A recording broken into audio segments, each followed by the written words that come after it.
Okay, well, today we're going to do a string change on a new guitar once again, one from my stable. This is a D'Angelico Excel series. I was looking for something like a 335 style guitar, and I wanted it in amber. Wanted it to be kind of a special color. It's a little more orange than I thought when I ordered it. And I didn't realize it came with gold hardware. I've had problems with gold hardware tarnishing over the years, but this came at such a deal that I just had to have it. So today we're going to do the first string change. This has actually been gigged twice on the original strings that came with it. It's a great guitar. It's got some really good bones. I really like the way the neck feels, and the tuners seem to hold up. I do want to get some linseed oil on the fingerboard, and it came really well dressed. The frets were really well dressed, and just really impressed with this thing. So, and a couple of the reasons why I really like this guitar. I don't know if you could see this, but it's got the what do you call that? Coil split on it as well. And I've found that the guitars that I'm really playing more in my live show, they tend to have the coil split. I don't use it very much, but it's nice to know that you got a few other sounds that you can reach out for if you're just not feeling inspired. So okay, well let's change some strings.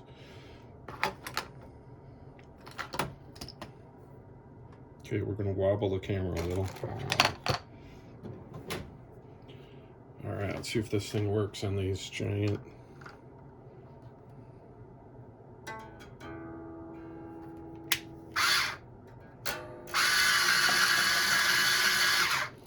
Yeah, they have these giant tuners.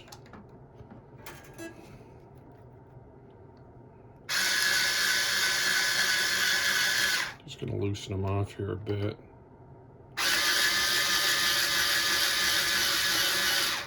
One of the things I always found unappealing about the D'Angelicos is that weird headstock. And this one came with kind of a more normal headstock. In fact, it looks a bit like my Guild guitar. I kind of like it. So I'm very pleased with this purchase.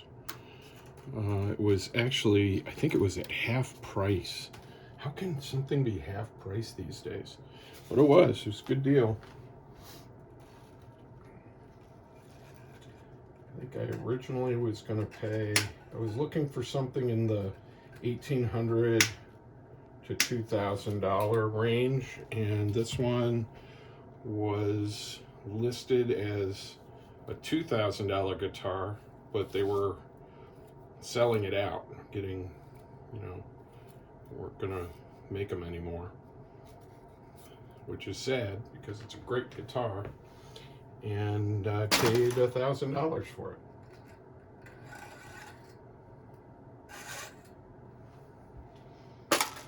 So, oddly enough, my only purchase, oh, so beautiful. My only purchase this year in 2025 for guitars. Usually I'm at least 3 guitars a year. Man, that just bothers me. Will this work? I don't think this was going to work.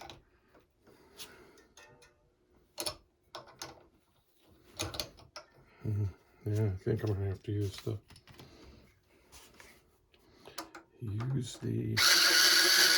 tool, the noisy tool. Turn up your headphones. There we go.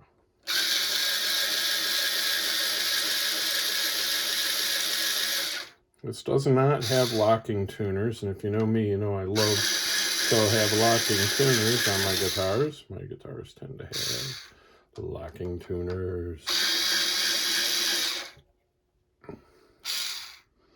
But I think if you're good at string changes, you don't really need locking tuners. I think some of the guitars that I was working on in the past 5 years, they came with such, I was buying some real budget friendly guitars, which tend to be the ones that I got tended to be of the type that the tuners were the worst part of the whole experience. So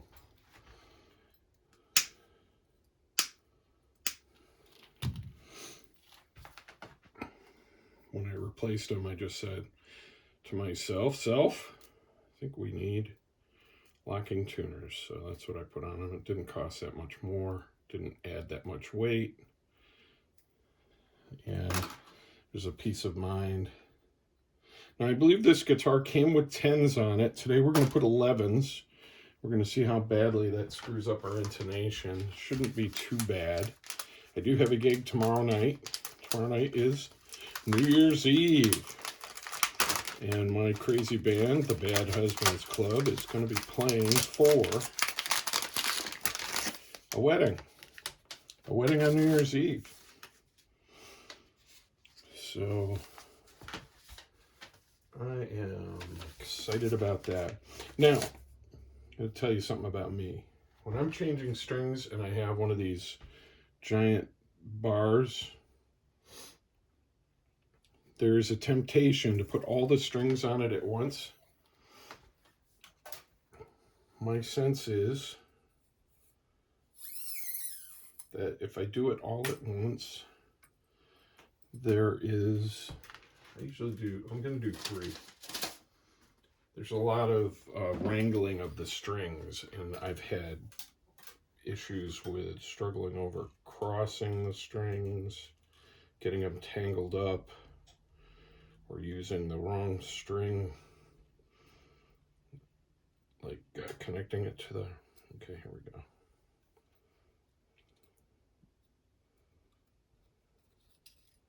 Let's get a little barb on the end of that. Connecting the wrong string to the wrong tuner could be disastrous. I don't want disaster.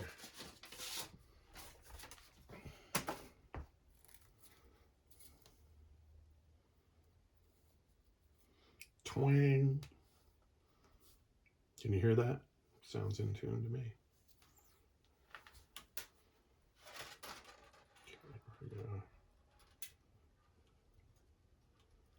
Wow, that whole small hole. All right, you know what? Before I do this, I did want to put a little linseed oil on this. Got all excited about changing the strings. I forgot about the linseed oil. This is a hot sauce bottle that has been repurposed because my linseed oil spilled all over the inside of my, in fact, I'm going to go grab a cloth.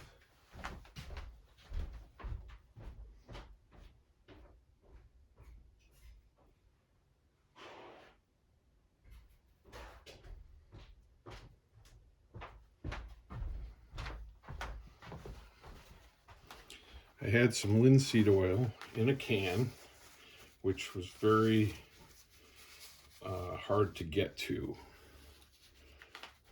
So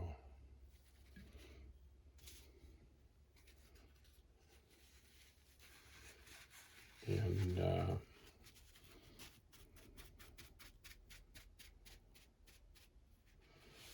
I'm only doing this because these guitars tend to be made, this one I believe was made in Korea, and by the time they've taken the journey over the seas and salt air, these necks tend to get a little dried out. They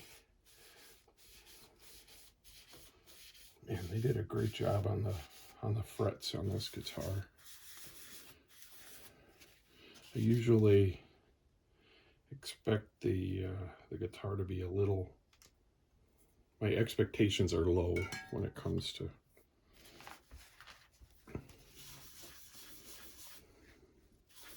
it hasn't even gotten very dirty yet. Usually when you get a guitar that's been in a shipping container and brought over, it tends to be a little dirty. And I don't know how that happens. It gets all gritty. So, good. I think I'm done with that. All right, I just put a little bit on. And usually I just let it soak in, but I think this is pretty much good to go. Now, the first thing I did with this guitar is I put elliptical strap buttons on it. Why elliptical, do you say? Well, I don't like strap locks. I had a guitar, it's a little bit dirty. I had strap locks for a long time on my main guitar when I was in high school. And it just creaked and made all kinds of noises. I'm gonna hit this with a little bit of polish.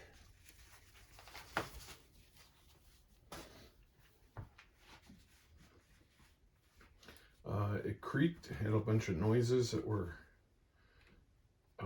frightening, and it scratched up the finish on my guitar because I never take the strap off. And when I did, I had like a metal thing on the end of my strap, and I folded up, stuck it in the case. It's just I don't like having sharp metal objects around my guitars. All right, let's get this first one done. All right, the method. First, get your glasses adjusted so you can see.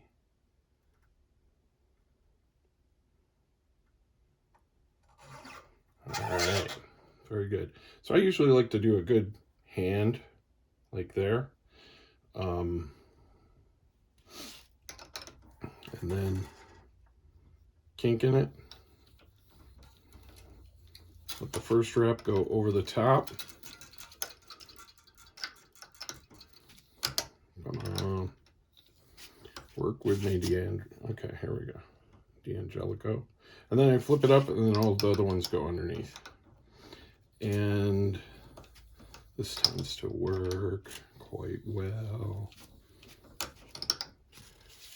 Now, the cool thing about this wrap, I've said this before, the Ernie ball, is you flip this switch one way to take them out, one way to take them back. My old one had, it was depended what part of the button you press. I like this way a lot better.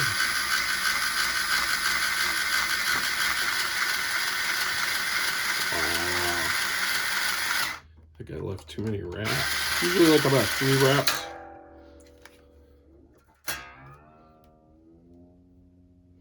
Usually about 3 wraps should be enough, or as we say, plenty.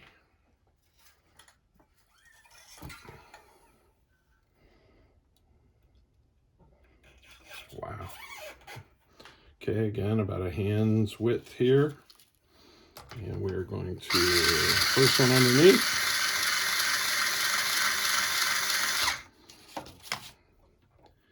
And flip it, try not to scratch it. Flip it up.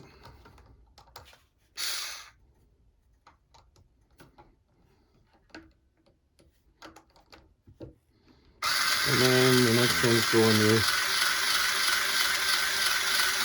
ooh, come on, fingers stuff. There we go.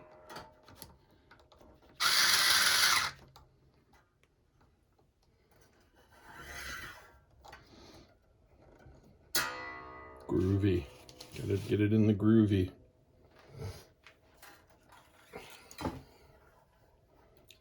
Third one, third string.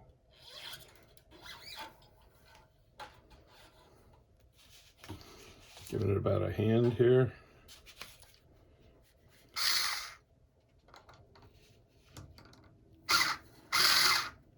Kink it. Let the tail go underneath. flip the tail up,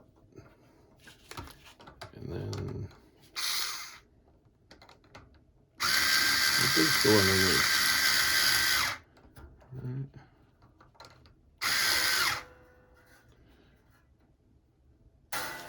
Ah, I missed it. Where'd it go?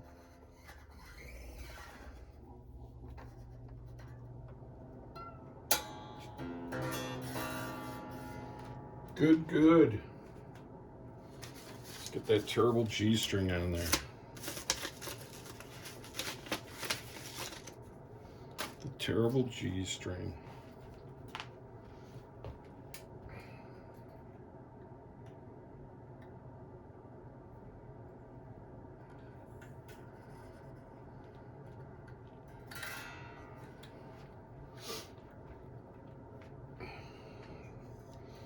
Pull this out a little bit. Now we're going in from the other side. I'm looking for the hole. Normally I get really good about which way the holes are pointing. Today I did not do that.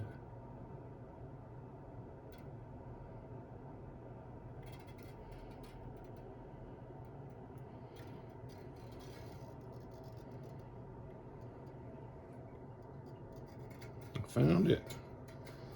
I used my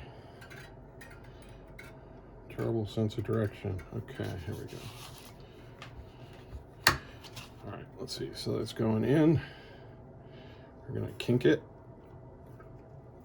And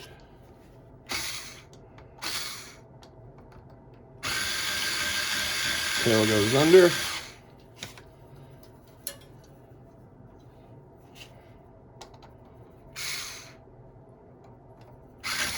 Sorry, my arm is in the way here. I'm trying to line up the, there's like one, oh, come on. I'm gonna break this.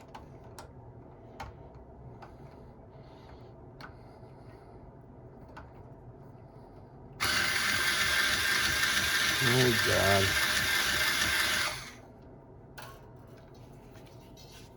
Switch hands here.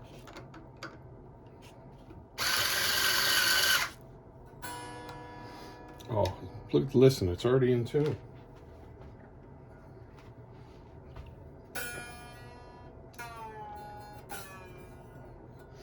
Now we are loosening it because we missed the bridge. Here we go. It's good not to get too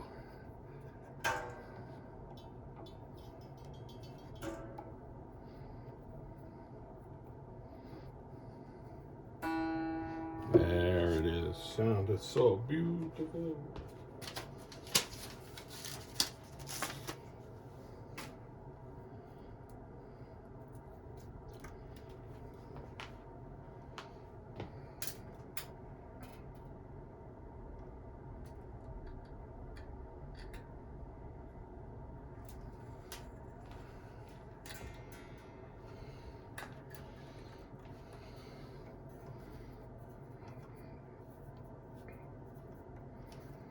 Yeah, I usually like to line up the holes so that they are perpendicular.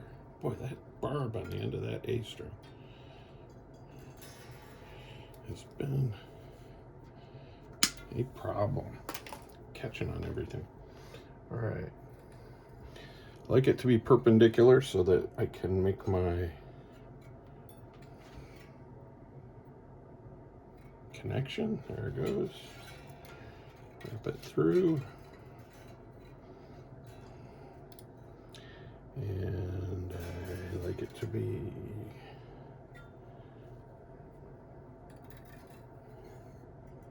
like that. Make a kink. And do the left-handed thing here.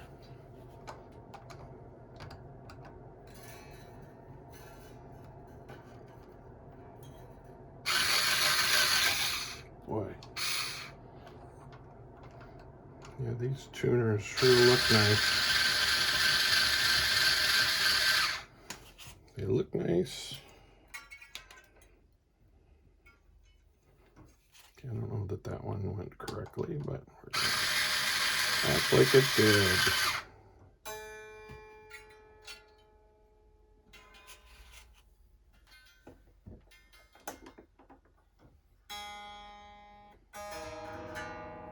so beautiful.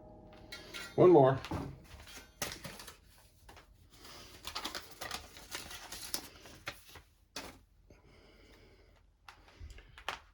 Now, I always bring 2 guitars to every gig, and this one is replacing my Guild this weekend. I will be using my Paul Reed Smith SE,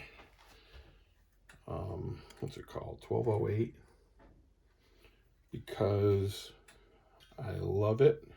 It's very hot pickups, but this guitar basically is gonna be used at any of my more upscale gigs. The Guild cost me about half as much as this one, but it is fantastic. It's a Starfire. It's got a single cut. It has the, okay, flip up my glasses. Where's the hole? I see it.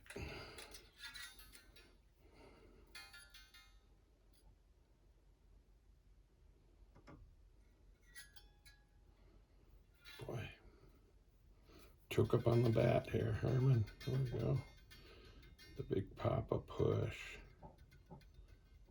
Am I trying to push it where there isn't a hole? That could be. Aha! Oh, or as our French friends over the border here say,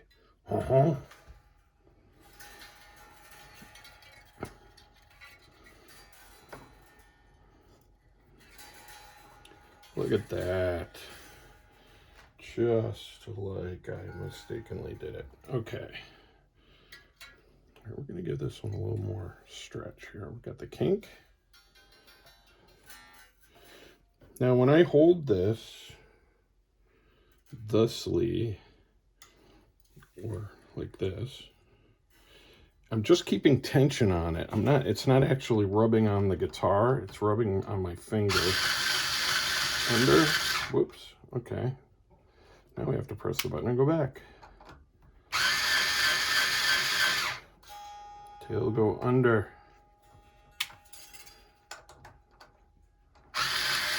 Under. And now the tail goes over. Come on now.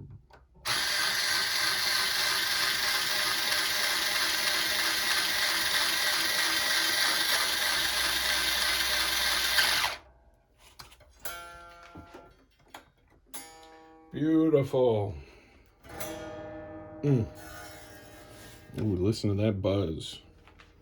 Well, hopefully there won't be a lot of buzzing with our intonation.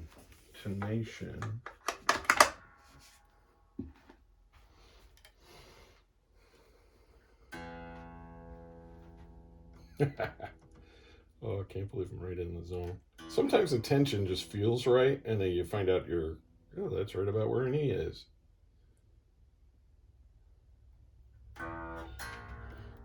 So what I do is get in the ballpark.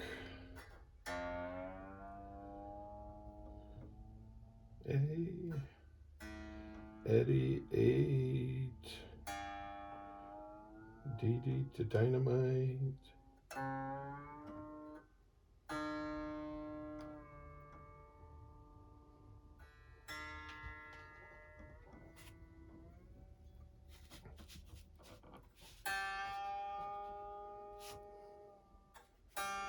Good.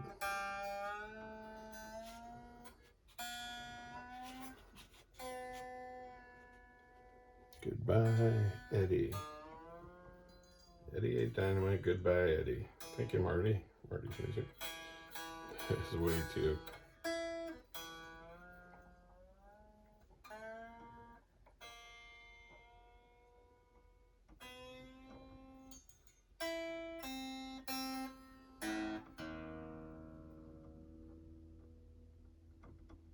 Two octave E.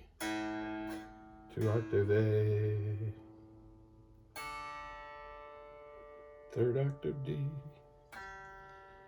3rd octave G. Third octave B.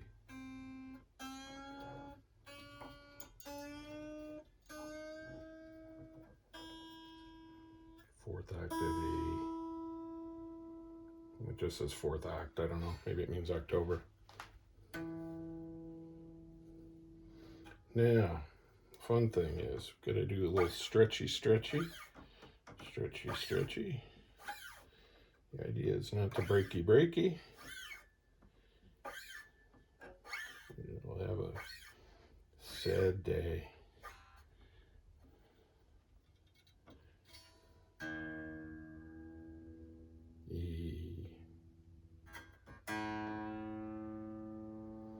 Now, generally, you can change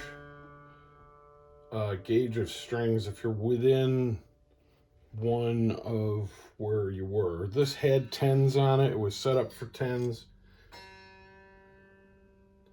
I'm not married to the idea of having 11s.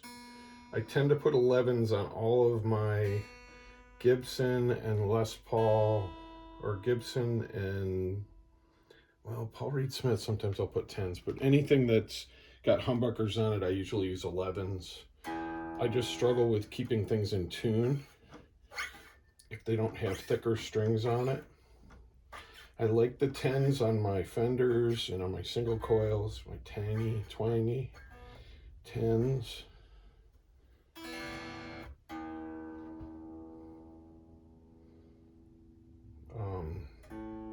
It's generally close enough. Like, I wouldn't cut a new nut just for a string change. I would just go, well, maybe it's a 10s guitar, make it just 10s.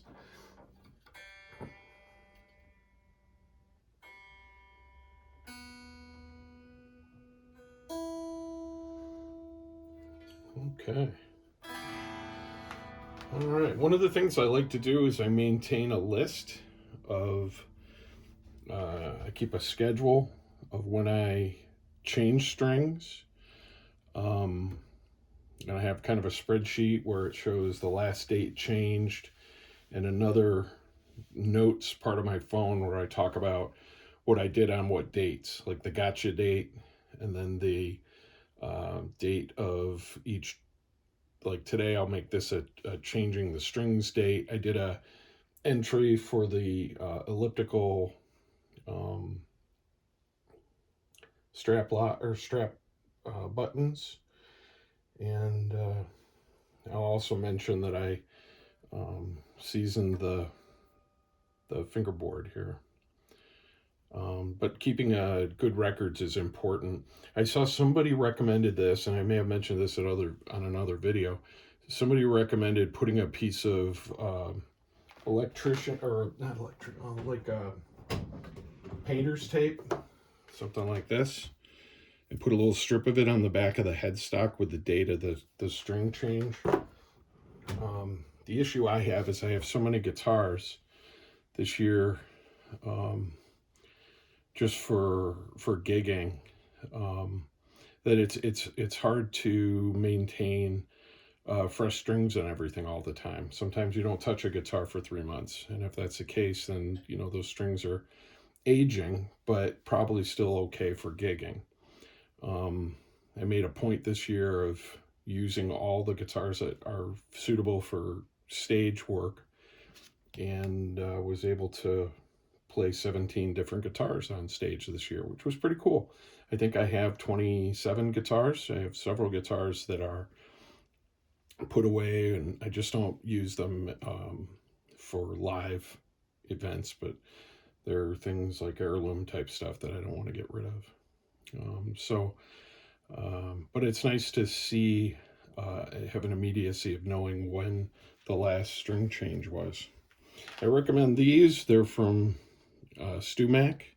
They're a great set of snips, and I'm going to try to get as close as I can without cutting my finger off. Woo! Or sending it into somebody's eye. Close your eyes.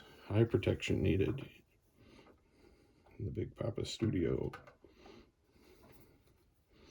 If I could get my hand around it, I wouldn't have to. There we go. One there. I always wait If you ever watch Dave's World of Good Stuff or Fun Stuff, Dave recommends waiting to the last step to cut those off, because you don't want to burn a set of strings because you got a bad truss rod or something comes up that's major. Good. Well, that's my D'Angelico. I'm gonna unplug it, but I want to show, these are the elliptical, they look like little footballs, elliptical strap buttons. I really like these. They're by D'Addario, and I put one on the end, one here, and makes me feel extra secure about my guitar. Good. All right, well, have a great day, and go out and do good deeds. I wish you well, and peace, love, and luck.